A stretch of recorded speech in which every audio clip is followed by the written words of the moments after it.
Industri AI itu awalnya lahir dari tangan-tangan individu yang iseng tapi imajinatif. Anak-anak kreatif yang pengen bikin visual mustahil, cerita aneh, atau drama pendek yang cuma hidup di kepala mereka. Dari situ, AI dipakai buat eksplorasi ide, bukan buat ganti manusia. Makanya, kalau kamu sering scroll Reels atau TikTok, pasti sering nemu drama barat absurd di FYP. Ceritanya lebay, visualnya sinematik, tapi kosong rasanya. Kenapa mereka pakai AI? Karena itu konten cepat, murah, dan viral driven. Bukan buat kualitas jangka panjang, tapi buat ngejar atensi. Dan di level ini, AI masih oke, karena konteksnya memang hiburan ringan, eksperimental, bahkan kadang niatnya parodi. Tapi kalau AI itu dipakai buat industri TV kelas besar, apalagi sampai tayang di TV, apa nggak kerasa kalau ini cuma buat pangkas budget aja? Apalagi kualitasnya tuh kualitas yang bisa dibikin sendiri secara individu. Hi sources, selamat datang di channel Click Search. Dan sekarang kita berada di segmen LMD, Let's Movie Discussion, segmen di mana kita selalu membahas hal-hal seputar berita, film, mulai dari review, dan trailer, ataupun diskusi masalah di industri perfilman. Oke, jadi di segmen kali ini, Minsos lagi nggak mau bahas review film nih, tapi mau bahas tentang ramainya penggunaan AI yang sekarang udah merambah ke industri besar. Yuk, tanpa lama-lama lagi, langsung aja kita bahas ya. Trans 7 baru-baru ini bikin gebrakan besar dengan menghadirkan program televisi yang diproduksi sepenuhnya pakai AI, yang diberi judul Legenda Bertuah. Dan ini diklaim sebagai sinetron AI yang pertama sejenisnya di Indonesia. Dalam tayangan ini, seluruh proses mulai dari penulisan skrip, narasi, sampai visualisasi cerita rakyat Nusantara seperti Malin Kundang, Sangkuriang, Timun Mas, dan lain-lain digarap menggunakan teknologi artificial intelligence secara menyeluruh dengan pengawasan tim kreatif manusia. Serial ini tayang setiap Sabtu dan Minggu pukul 6 sore dan diposisikan sebagai media edukasi sekaligus pelestarian budaya melalui cara yang lebih modern.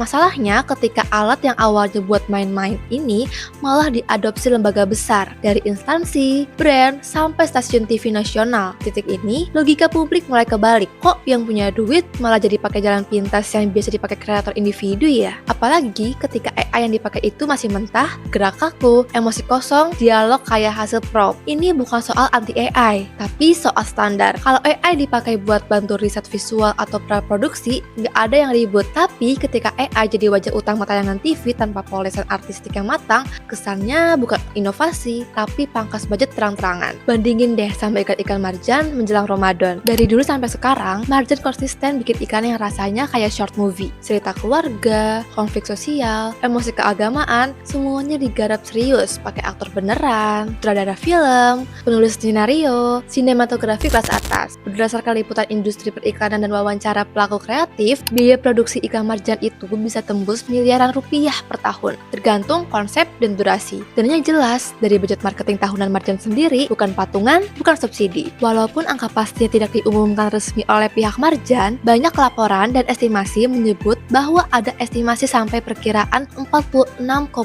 miliar rupiah untuk kampanye sebelumnya. Ini jauh di atas biaya produksi ikan biasa, yang sering cuma ratusan juta sampai beberapa miliar. Angka ini menunjukkan bahwa marjan memang tidak setengah-setengah dalam membayar sumber daya manusia berkualitas, teknologi produksi, serta kreativitas sinematik yang tinggi. Kalau cuma mau irit, tentu tidak akan sefantastis itu. Mereka sadar iklan Ramadan itu investasi brand jangka panjang, bukan konten musiman asal lewat. Yang penting, tanpa AI generatif sebagai pengganti aktor. Teknologi dipakai iya, tapi buat kamera, color grading, CGI mendukung, bukan buat menghemat manusia. Iklan terbaru Marjan 2026 bahkan disebut mirip film sci-fi Hollywood karena penggunaan CGI kelas profesional bukan sekedar AI generatif sederhana yang sering dipakai konten individual. CGI ini mencakup pembuatan dunia futuristik, efek visual kompleks, desain karakter, dan environment yang semuanya dikerjakan secara profesional dengan 3D modeling, compositing, dan rendering yang membutuhkan tim seni digital, animator, VFX supervisor, serta pengawasan teknik yang solid, bukan cuma tombol generate di tool AI. Salah satu yang bikin kualitas visual itu megah kemungkinan memakai penggunaan Unreal Engine dan virtual production di balik layar yang membantu integrasi live action dan aset digital secara real time. Teknologi ini dibikin setiap shot bisa dikontrol dengan detail tinggi, sehingga pencahayaan,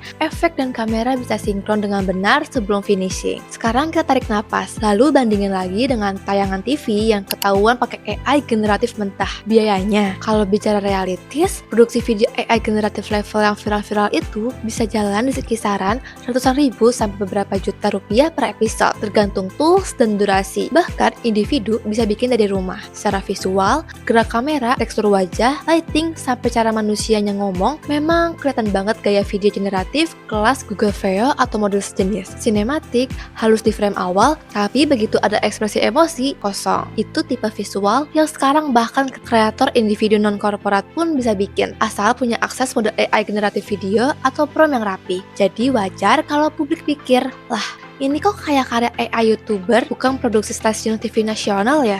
Dan di titik ini, rasanya wajar kalau banyak orang mulai ngedumel, bukan karena benci teknologi, tapi karena capek lihat kreativitas dipotong jalan pintas. AI harusnya jadi alat bantu, bukan alasan buat nurunin standar. Ketika karya yang dulu dibangun dengan keringat banyak orang, sekarang diganti visual instan yang bahkan kreator individu pun bisa bikin. Wajar kalau penonton merasa diremehkan. Ini bukan soal nostalgia, ini soal harga sebuah proses dan rasa hormat ke karya seni. Nah, sekarang giliran sources, menurut kalian ini inovasi yang patut diapresiasi atau justru tanda industri yang mulai males mikir dan terlalu cinta efisiensi? Yuk spill pendapat kalian di kolom komentar, kita diskusi bareng MinSearch. Jangan lupa subscribe channel ClickSearch untuk menikmati konten-konten kami yang lainnya. Segmen Lex Movie Discussion akan selalu tayang setiap weekend. Jadi, jangan lupa klik lonceng supaya dapat notifikasi dan gak ketinggalan sama video-video kita ya. Follow juga sosial media kami supaya gak ketinggalan update berita dan juga konten fresh setiap harinya. See you!